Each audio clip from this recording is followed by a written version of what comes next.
Hello students, आज हम हमारी सप्लीमेंट्री रीडर का second chapter children at work का फर्स्ट पार्ट पढ़ेंगे। यहाँ पर क्या बताया है? बिफोर यू रीड, चैप्टर पढ़ने से पहले, there are many reasons why children have to work. Some help their family make our livelihood, others who ran away from unhappy homes need to support themselves. Children who have to work can't go to school and play like other children of their age. बहुत सारे reasons हैं, कारण होते हैं कि बच्चों को क्यों काम करना पड़ता है। कुछ बच्चे अपने परिवार की जीविका लाइवलीहुड चलाने में मदद करने के लिए काम करते हैं, और दूसरे जो बच्चे हैं जो अपने घर से दुखी होकर भागे हैं या भाग जाते हैं, उन्हें ज़रूरत होती है कि वो अपने आप को सपोर्ट करें, इसलिए वो काम करते हैं। वे बच्चे जिन्हें काम करना पड़ता है वे स्कूल नहीं जा सकते हैं, ना ही दूसरे बच्चों की तरह खेल सकते हैं। मतलब जो उनकी उम्र के बच्चे होते हैं उनकी तरह वो खेल भी नहीं सकते हैं। तो हम फर्स्ट पार्ट स्टार्ट करते हैं। Velu, an 11 years old boy run away from house. Velu एक 11 साल का लड़का है जो कि अपने घर से भाग गया है। He wanders around for hours before getting on a train to Chennai without a ticket. वह घंटों तक इधर उधर भटकता रहा ट्रेन में चढ़ने से पहले जो उसे चेन्नई ले जाती बिना टिकट के। Tired and hungry, he doesn't know where to go when a stranger at the station shouts a word of welcome. वह बहुत थका हुआ था और भूखा था। वह बिल्कुल नहीं जानता था कि कहाँ जाना है। तभी एक अजनबी इंसान की आवाज़ आती है उससे वेलकम वर्ड से।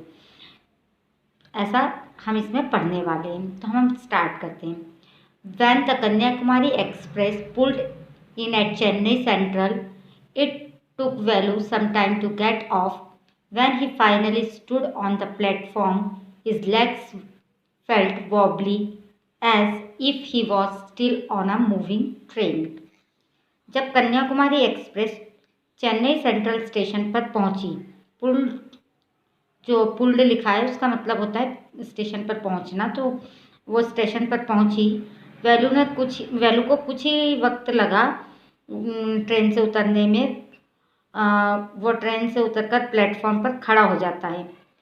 जब वो फाइनली प्लेटफॉर्म पर आकर खड़ा हो गया उसके पैर कांप रहे थे। वॉबली मीन्स कांपना, जैसे वह अब भी चलती ट्रेन में हो। ओए, out of the way, a porter went by with a loaded trolley. Velu jumped aside. तभी वहाँ पीछे से आवाज़ सुनता है, ओए सामने से हट जाओ। एक बोझा ढोने वाला जो पोर्टर है उसके पास से गुजरता है जिसकी ट्राली में बहुत सामान होता है। वेलू एक साइड कूद जाता है, एक तरफ कूद जाता है। He sat on a bench on the platform, putting his small bundle down. In all the 11 years, he had never seen so many people, except once a year at the fair in his village. People walked by, bumping into him with their suitcase. A voice announced something on a loudspeaker. Value platform पर बनी एक bench पर बैठ जाता है, अपनी छोटी सी गठरी को नीचे रखकर। अपनी पूरी 11 साल की उम्र में उसने इतने सारे लोगों को एक साथ नहीं देखा था। सिर्फ एक बार साल में एक बार ही इतने लोगों को उसने देखा था, वो भी जब उसके गांव में मेला लगता था। लोग इधर उधर जा रहे थे, सूटकेस से उसको टक्कर भी मार रहे थे। मतलब जब भी वहाँ से जो लोग निकल रहे थे तो जो उनके सूटकेस या उनके बैग वगैरह थे वो उससे टकराते हुए जा रहे थे, मतलब उसको टक्कर लग रही थी। तभी लाउड स्पीकर पर कुछ अनाउंस की आवाज़ आती है। काई की आवाज़ आती है? जो हम लोग ने हमेशा देखा होगा, जब हम रेलवे स्टेशन पे होते हैं तो जो ट्रेन वगैरह के लिए जो अनाउंसमेंट होती है उसको आवाज़ आती है। Near him a group of people sat their luggage looking at a TV hanging from the roof. The noise was terrible. उसके बिल्कुल पास में कुछ लोगों का झुंड था जो अपने सामान लगेज पर बैठे थे। ये सब लोग छत पर लगी मतलब लटकी हुई टीवी को देख रहे थे। उस प्लेटफॉर्म पर बहुत भयानक आवाज़ आ रही थी। भयानक आवाज़ से हमारा क्या मतलब हो सकता है? जो लोगों की आवाज़ होती है, जो ट्रेन की आने जाने की आवाज़ होती है, जो लाउड स्पीकर की आवाज़ होती है, वो सारी आवाज़ें उसको वहाँ पर सुनाई दे रही थी। Value put his head down on his knees feeling miserable and exhausted. जो वेलू था उसने अपना सर घुटनों पर रख दिया। वह बहुत अकेला और थका हुआ महसूस कर रहा था। मिजरेबल यानी अकेला और एग्जॉस्टेड मीन्स थका हुआ। He had run away from his village 2 days ago. For 2 days he had eaten nothing but some peanuts and a piece of jaggery. In his bundle he carried a shirt, a towel and a comb. उसको जो value था उसको 2 दिन हो गए थे अपने गांव से भागे हुए। 2 दिनों से उसने कुछ भी नहीं खाया था, लेकिन बस उसने थोड़ी मूंगफली और गुड़ का टुकड़ा ही खाया था। अपनी गठरी में वो एक शर्ट, एक टॉवेल और एक कंघा लाया था। मतलब उसकी गठरी के अंदर क्या था? सिर्फ एक शर्ट थी, एक टॉवेल था और एक कंघा था। He had walked for most of the first day to Kannur and then got on the train to Chennai. Velu had no money for a ticket, but luckily the ticket collector didn't come to the unreserved compartment. He had tried to sleep on the floor near the door. A group of men next to him had played cards and shouted all night. जब मतलब वो अपने गांव से भागा था, तब पहले दिन वह कन्नौर पहुंचा और वहां से चेन्नई के ट्रेन में चढ़ता है। वेलू के पास पैसे नहीं थे टिकट के लिए, लेकिन एक बात अच्छी हुई। उसका जो लक था वो बहुत अच्छा था कि टिकट चेक करने वाला जो टीसी है वो उस अनरिजर्व्ड कंपार्टमेंट मतलब डब्बे में नहीं आया था उस दिन, जिस दिन वह उस ट्रेन में बैठा था। वह कोशिश करता है दरवाजे के पास ज़मीन पर सोने की। ट्रेन में जो दरवाजे के पास की जगह होती है ना, वहाँ पर वो सोने की कोशिश करता है। कुछ लोगों का झुंड वहाँ बैठा होता है जो कार्ड्स मतलब ताश खेल रहे थे और पूरी रात शोर करते रहे। पूरी रात उन लोगों का शोर सुनाई देता रहा, जिसकी वजह से वो सो नहीं पाया। Eh what new to town eh called out a rough voice. उसको एक रफ वॉइस सुनाई देती है। ए क्या तुम शहर में नए आए हो?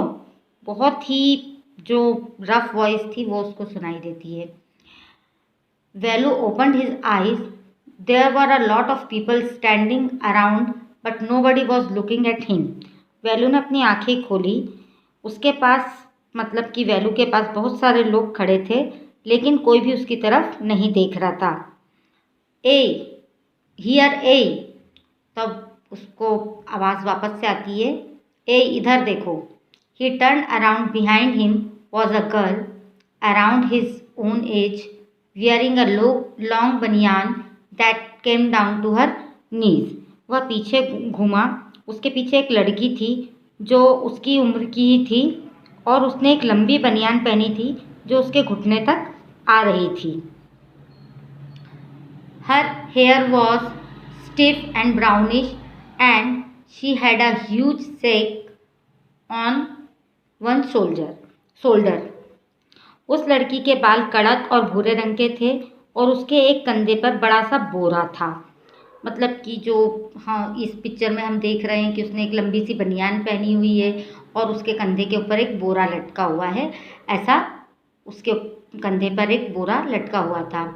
She was picking up dirty plastic cups from the floor and shifting them into her sack. Why is she calling me? Thought Velu. And why is a girl wearing a banyan? तो उस मतलब वह लड़की जो है वो train के floor पर से, ट्रेन के जो ज़मीन है उस पर से गंदे प्लास्टिक के कप उठा रही थी और अपनी बोरी में डाल रही थी। वैलू ने सोचा, वह मुझे क्यों बुला रही है और कोई लड़की इतनी लंबी बनियान क्यों पहनी है। मतलब उसने आज तक कभी ऐसा देखा नहीं था, इसलिए उसने ऐसा सोचा कि कोई लड़की इतनी लंबी बनियान क्यों पहनी है। No need to stare stupidly, what's your name. Stare का मतलब होता है घूरना। वह कहती है, मुझे मूर्खतापूर्वक घूरने की कोई ज़रूरत नहीं है, तुम्हारा नाम क्या है। Value मटर्ड, value looking away. इधर उधर देखते हुए वैलू ने बुदबुदाते हुए कहा, value. So mister value, said the girl looking at his bundle, run away from home. तो वो जो लड़की है वो वैलू की गठरी को देखते हुए उससे बोलती है, मिस्टर वैलू, क्या घर से भागे हो। ऐसा वो उसको बोलती है। Velu didn't answer, he didn't want to tell some strange girl what he had done. He had run away because he couldn't stand his father beating him for one more day. His father would snatch away all the money Value and his sister earned and spend it on drink. Value ने जवाब नहीं दिया। Value उस अनजान लड़की को नहीं बताना चाहता था कि उसने क्या किया है। वैलू अपना घर छोड़कर इसलिए भागा था क्योंकि वह एक और दिन यह बर्दाश्त नहीं कर सकता था कि उसके पापा उसे मारें। उसके पापा सारा पैसा छीन लेते थे। स्नैच मतलब छीन लेना, जो वैलू और उसकी बहन मिलकर कमाते थे और उसे शराब पीने में उड़ा देते थे। मतलब कि शराब पीने में बर्बाद कर देते थे। वो सारा पैसा जो वैलू और उसकी बहन दोनों कमाते थे वो उसके पापा उनसे छीन कर और उसको शराब पीने में ख़त्म कर देते थे। Don't think I don't know, this place is full of children like you, so what are you going to do here.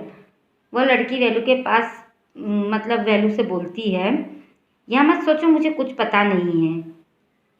ऐसा वो लड़की बोलती है, यह जगह तुम जैसे बच्चों से भरी पड़ी है, तो तुम यहाँ क्या करने वाले हो। मतलब तुम यहाँ पर क्या करने वाले हो, क्या तुम अमीर बनना चाहते हो। ऐसा वो उससे बोलती है। She sat down next to him, Velu shifted away slightly. वो लड़की वैलू के पास बैठ जाती है तो वैलू थोड़ा सा खिसक जाता है अपनी जगह, मतलब थोड़ी सी जगह दे देता है उसको बैठने के लिए, वो वहाँ से खिसक जाता है। She felt hunger pinching him and pressed his stomach with a grimace, hungry. Asked the girl, you won't get food by sitting here glumly making faces, I can find some if you want. उसे भूख लग रही थी, उसके पेट में चूहे दौड़ रहे थे। हंगर पिंचिंग मीन्स चूहे दौड़ना, भूख से जो हम कहते हैं ना कि पेट में चूहे दौड़ रहे हैं, वैसे। इसलिए वह अपने पेट को दबाता है। ग्रीमेस मीन्स दुखी परेशान होकर। तुम भूखे हो, लड़की पूछती है। तुम्हें यहाँ बैठकर खाना नहीं मिलने वाला। दुखी होकर अलग अलग फेसेस बनाने से खाना नहीं मिल जाएगा। अगर तुम चाहो तो मैं कुछ व्यवस्था कर सकती हूँ, मतलब मैं तुम्हारे लिए कुछ कर सकती हूँ, तुम्हारे खाने के लिए कुछ कर सकती हूँ। ऐसा वो लड़की बोलती है। She picked up her sack and started to walk away, Velu stayed on the bench. लड़की अपनी बोरी उठाती है और जाने लगती है। वैलू बेंच पर ही रुक जाता है, मतलब वो वहीं पर रुका रहता है। What should he do, should he follow this girl, where was she going to take him, she was disappearing into the crowd. अब वैलू क्या सोचता है कि अब वह क्या करेगा। क्या उस लड़की के पीछे जाएगा, क्या वो लड़की जो है वो उसको कहाँ ले जाने वाली थी। वह लड़की धीरे धीरे भीड़ में गुम होती जा रही थी। ऐसा जब वो यह सोच रहा था, उसके दिमाग में ऐसे सारे सवाल आ रहे थे कि वह अब क्या करेगा। क्या उसे उस लड़की के पीछे जाना चाहिए, क्या वो मतलब जो लड़की है उसे कहाँ ले जाने वाली है। ऐसा सब वो सोच रहा था। वो जो लड़की है वो धीरे धीरे भीड़ में गुम होती जा रही थी। So he had to make up his mind quickly. All right, he decided, anyway I have no idea where to go. इसलिए उसे अपना फैसला जल्द लेना था। वह कहता है ठीक है, कुछ भी हो, मुझे कोई आइडिया नहीं है कि मुझे कहाँ जाना है। He jumped up and ran after her. वह कूदा और उस लड़की के पीछे दौड़ा। She wasn't even looking back to see where he was.